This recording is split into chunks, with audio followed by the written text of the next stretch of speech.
Alors l'autre arbitrage, c'est un véritable enjeu, on le sait, c'est dans tous les sports. Un sport réglementé tel qu'il se doit et qui plus est en tir nécessite d'avoir des athlètes, des entraîneurs, mais s'il n'y a pas d'arbitre, il ne peut pas y avoir de compétition et il ne peut pas y avoir quoi que ce soit derrière d'organisé. Ça a été un très long travail de long terme, puisque ça date de plus de 4 ans, depuis Tokyo déjà.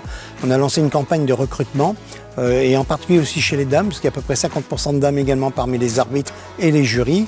Et donc il a fallu les sélectionner au niveau national, leur faire passer les examens nationaux, puis ensuite le niveau international. Et surtout l'investissement français de la FFTIR, c'est qu'il a fallu les envoyer dans des compétitions internationales, que ce soit Coupe du Monde, Championnat d'Europe. Il fallait qu'ils apprennent sur le tas, gérer ces championnats. Et depuis maintenant 3 ans, pratiquement, tous les Français arbitres tournent dans toutes les compétitions internationales pour être prêts aujourd'hui.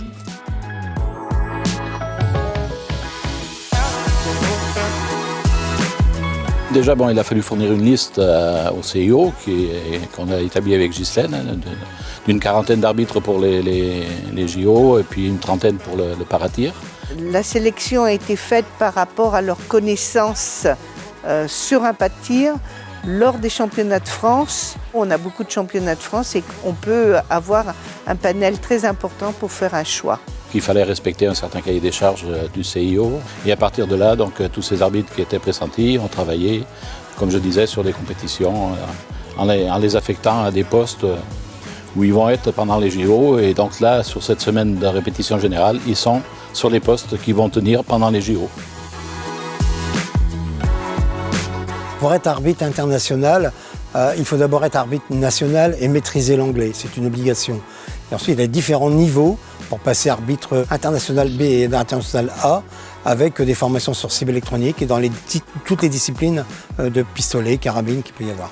Pour être arbitre international, donc, il faut travailler le règlement international en anglais.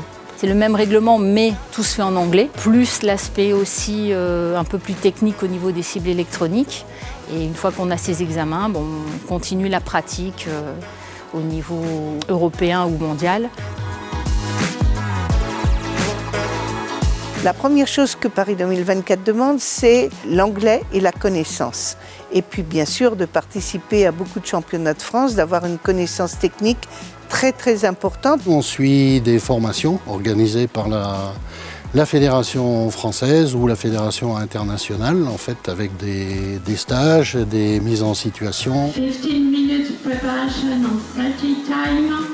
Start. Pour participer au jeu, ça a été une observation de nos pairs, c'est-à-dire de nos responsables d'arbitres nationaux et internationaux qui sont venus nous observer sur les différents pas de tir pour le savoir-être et le savoir tout court pour l'application de ces règlements. La meilleure façon de se mettre en situation, c'est de partir à l'étranger pour arbitrer des Coupes du Monde, des Championnats du Monde, des Coupes d'Europe, pour arriver justement aux Jeux cette année qui auront lieu en France. On a eu la chance à Châteauroux d'avoir déjà 2 compétitions internationales WSPS, donc en 2018 et 2022. Et ensuite, donc, ils m'ont envoyé donc, en Azerbaïdjan au mois d'août 2023.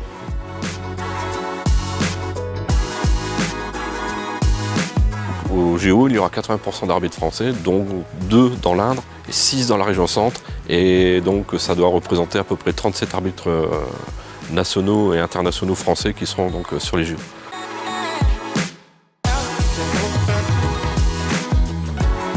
Faire partie des 40 sélectionnés qu'il y aura pour les Jeux à Paris en 2024, c'est l'aboutissement aussi de tout le travail qu'on a fourni pour être capable justement d'arriver à un niveau reconnu pour être apte à arbitrer ces Jeux Olympiques. On ne fera pas ça 2 fois dans notre vie, donc on essaye de se préparer au mieux pour que ce soit une fête pour tout le monde et que tout le monde reparte les yeux pleins d'étoiles à la fin de ces JO. Je suis honorée et fière de représenter la jante féminine, mais également mon pays et ma discipline aux Jeux. Être au JO, c'est une fierté. Voilà. Ce n'est pas un aboutissement parce qu'il y aura d'autres épreuves après, mais c'est un gros palier. Ça ne se vit qu'une seule fois dans sa vie, je pense. Être jury aux Jeux Olympiques, c'est vraiment une joie, un honneur. On sera vraiment au rendez-vous et on donnera le meilleur de soi-même pour ces Jeux Olympiques.